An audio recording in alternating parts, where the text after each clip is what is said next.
Buena gente, ¿cómo va? Hoy vamos a hablar de cine. Va a ser el primer video hablando de cine en este canal. Yo avisé en el anterior video que también quería probar de hablar de otras temáticas que no tuvieran necesariamente que ver con la música, como es el cine, como son los videojuegos. Y en este caso empezamos hablando del cine. Y en lugar de hablar de una película o una serie, vamos a hablar de las diferencias entre cine clásico y cine de arte y ensayo. Esto lo hago de forma de introducción para los siguientes análisis que haga de las películas. Así entienden lo que es la narrativa clásica, las características de esta y lo mismo aplicado al cine de arte y ensayo. Bueno, para empezar, en la narrativa clásica, la causalidad es el principio unificador. Esto quiere decir que la narrativa funciona con un orden de causa-efecto. Básicamente todo lo que pasa en la película tiene un sentido. Es decir, todo pasa por algo, nada está por casualidad, nada está porque sí, nada está agarrado de los pelos, todo tiene un sentido. Otra cosa es que los personajes son psicológicamente definidos, es decir, con solo un par de apariciones ya sabes qué estereotipo encarnan. Este es el bueno, este es el malo, este es el feo, este es el chistoso del grupo, este es el rarito, están psicológicamente definidos. Ya que hablamos de la causalidad, el espacio y el tiempo se componen en función a esa causalidad. Es decir, los elementos de la escena, los movimientos de los personajes, todo está acorde a la causalidad de la narrativa. También en el cine clásico tenemos la estructura clásica, que es la de introducción, nudo, desenlace. Quizás con sus variaciones, hay gente que habla del punto medio, del clímax, de otras cuestiones, pero todos tienen una estructura clásica que no escapa de las convenciones. Dentro de esa estructura clásica tenemos una estructura causal doble, es decir, dos historias paralelas que se entrelazan. La historia general, que tiene que ver con la esfera social, quizás en un western, la aventura en sí, lo importante de esa aventura, y la trama paralela, que es la trama amorosa, que tiene que ver con el romance del protagonista, que va a la par que la trama de la aventura principal. Generalmente tenemos una resolución de la historia que termina en final feliz. Esto es muy común en el cine clásico, todo se resuelve al final y es una resolución de las líneas causales que dan como resultado un final feliz. Otra cosa que tenemos es un espectador omnisciente, es decir, la historia es completamente transparente a los ojos del espectador, no así a los ojos del personaje, es decir, nosotros sabemos cosas que los personajes no saben. Quizás la historia tiene que ver con una carta que los protagonistas o los personajes están buscando, sabemos dónde está todo, se nos muestra todo y los personajes son quienes en este caso emprenden la búsqueda de esa carta.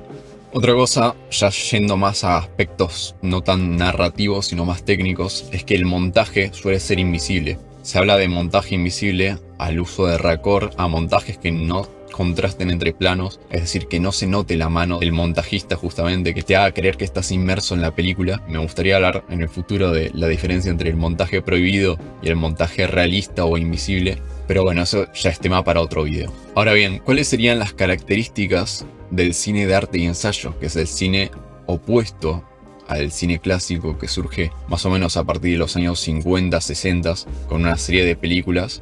Pero hablando de las características específicas de este cine, nos vamos a centrar en que el cine te hace pensar sobre la forma en la que es rodado. Es decir, si el cine clásico tiene como objeto a los personajes como motor causal principal, el cine de arte y ensayo te hace reflexionar sobre el modo de rodaje y la verosimilitud de la puesta en escena. Si en el cine clásico el objeto de estudio era lo representado, acá es la representación.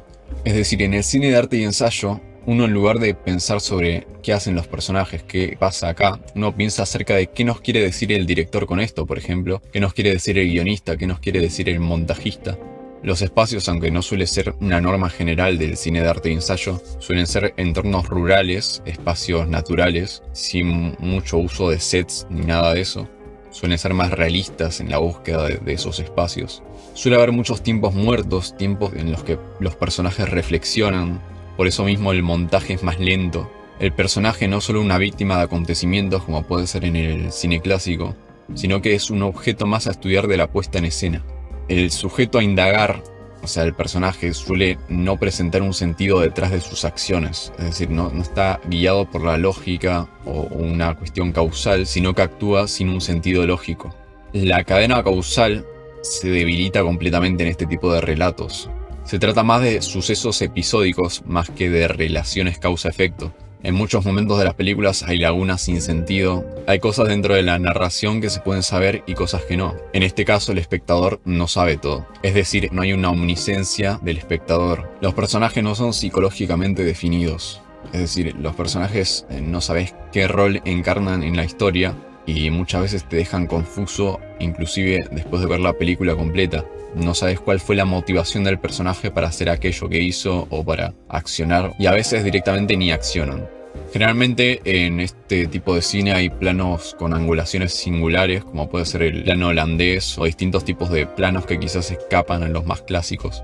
Acentuación en el corte, en este caso no tenemos eso de que el corte no se note, que parezca un montaje realista. En este caso el corte se nota porque contrasta entre un plano y otro. Movimientos de cámara, añadiendo el trazo del autor. Tenemos en muchas de estas películas mucho el uso de la cámara en mano, también porque son producciones independientes, pero muchas veces estas decisiones son hechas con un criterio autoral, es decir, muchas veces se hace en búsqueda de cierto realismo y en algunos casos es una decisión creativa.